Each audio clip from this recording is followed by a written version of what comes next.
applied in a number of fields such as market research, psychology, economics, and the social sciences. Its goal is to gather and examine numerical data in order to test theories and provide answers to research issues. Okay, thank you. So, qualitative research design, guys, mo na siya ang kanang mga research techniques to use gather numerical data, and its goal is to gather, examine numerical data in order to test the theories and provide answers to research. So, we have three quantitative research design. We have exploratory research design, descriptive, and casual research design.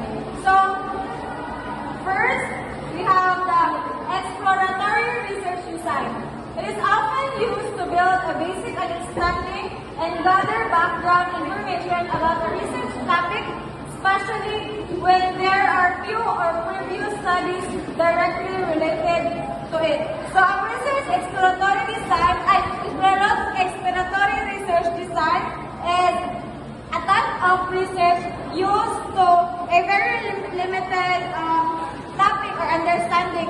Kaya magamit ang exploratory research design to dig deep or cite deep information, and of course, I also generate ideas and identify patterns. So, ang exploratory research design ko no kay dili po siya kanang ikandang ka study to formulate an answer.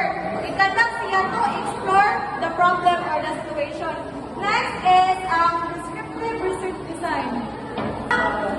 So, ang example sa exploratory research design kay ang topic ay understanding why college students drop out in their first year. So, ang iyong objective is to explore potential reasons why first-year college students leave school before completing their first year. So, ang exploratory, pagkawin na lang niya kay i-dig ko sa mga reasons kung ano ang mga college student ko no, ano to, kay ma-drop out sa ilang first year na first year. Next, kay ang descriptive research design. This is descriptive research design. So, I will Descriptive research design. It is used to collect information about current situation and conditions. It helps answer the questions of who, what, when, where, and how in a specific research study. Okay, so from the word descriptive, so you are going to describe. So, why need man nato describe ang atong research, then magamit ka sa kanang who, what, when, and where, and how, why na ato man na siya ano para pagdahil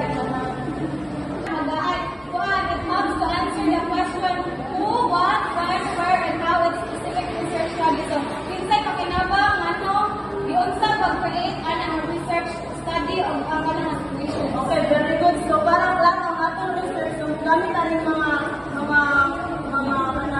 questions. So, for example, ang example ng descriptive research design is a study on the most preferred school subjects among grade 10 students. So, which school subjects students like the most. So, like, for example, nagkanda pag-study about sa study on the most preferred school subjects. So, major na ito, gamit aling mga mag-study na atong mga questions kaning who, what, when, and where. So, para maklaro siya kung asa dapit, kung kinsang atong gihandakan ng research, din wala tayong masabi lain na dilita mo yan sa ato ang limits. Okay, the next one, before that, according to Bonnet and Thomas, 1991, the following research design are classified as descriptive design, survey, correlation research, and evaluation research. So the next is the casual research design.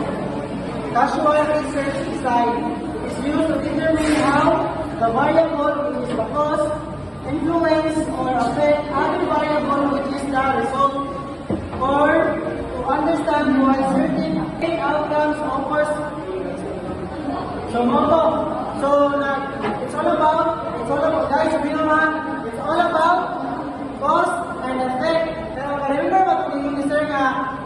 katong ang sun, night sun, then night flower nga doon or na night flower na direct sa sun o katong ang sunflower is nara sa balay, which is wala siya direct sa sun. So, ang kalayan nila is magmunang tumo ang direct sa sun, kaya na katong nakakasulod sa balay.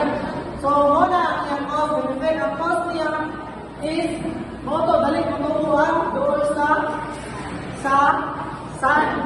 So, for example, the effect of study time on student test paper. So, I test scores. The purpose to find out the studying more independent variables and increase the test scores. So,